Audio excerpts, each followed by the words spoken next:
Radio Raheem here with Virgil Hunter, 48 hours before your fighter steps in the ring by most assessments to prove that he's number one pound for pound fighter in this sport. My question initially to you is, do you believe that this fight is necessary for him to prove that, or is he already that? Well, in my mind, Raheem, he's pound for pound. I mean, there's no way that you could dispute that. He hasn't lost that title in the ring, but the powers that be, they select who they want to select. I don't think it really means that much to him.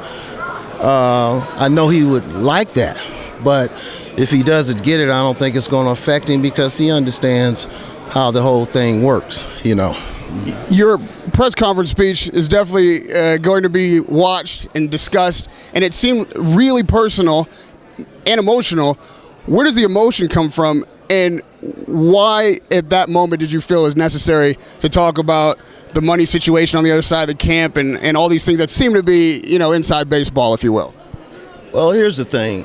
The press, or some press, they're really quick to say that a fighter is overpaid, and where they base that on, I don't know. I mean, the promoter puts out the money, and the fighter gets the money. The promoter felt comfortable putting it out. The fighter felt comfortable taking it. But that's talked about a lot. But maybe it's time to start talking about some that are underpaid. So the best way to put that out is when everybody is here. Now, if it's not addressed, then it'll continue to be underpaid fighters. But I was genuinely disturbed to know that, we're making 3 times the money he's making, and he's the champion, and he's got the belt. And then to see him in Russia and the footage and things like that, that really, tore me to see his mom, and they come up, and, she's still in his home, and it just doesn't seem fair. If you want to get your mom on the other side of the river, in the ghetto we say the tracks, but in Russia it's the other side of the river. You're 33, you're not 23, and if this is the biggest fight, you mean to tell me that this is what you're going to get paid?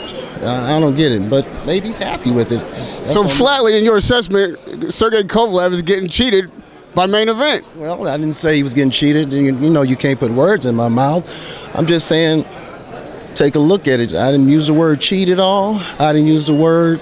What kind of conclusion can we draw from the assessment that we just heard? I think the conclusion you can draw is to interview Kathy Duval and interview Klimas and Sergey, and then you probably get the accurate conclusion. I don't think you could get it from me. I just brought it to your attention, but I don't have the answer for it. When it comes to the cohesion in the camp, that has become one of the narratives of this fight, whether or not John David Jackson not only instructs his fighter well, but can control his fighter, and in the moment does the fighter listen. Based on what you've seen, either inside or outside, how do you assess the cohesion in the camp, and will that play a factor in this fight? Well, look, they're undefeated. So until something proves otherwise, you have to give the assumption that cohesiveness is there. What I questioned was just a fact. Why did you leave him back? If he's the best trainer in boxing, why did you leave him back? The fighter didn't say he wanted you. The promoter didn't go to the fighter and say, hey, what are you doing? No, you left him back. So, and I know for a fact he's not happy about it, but you have to talk to him. But it's a fact. Radio Raheem here with Virgil Hunter. Good luck Saturday night, man. Always a pleasure to talk to you.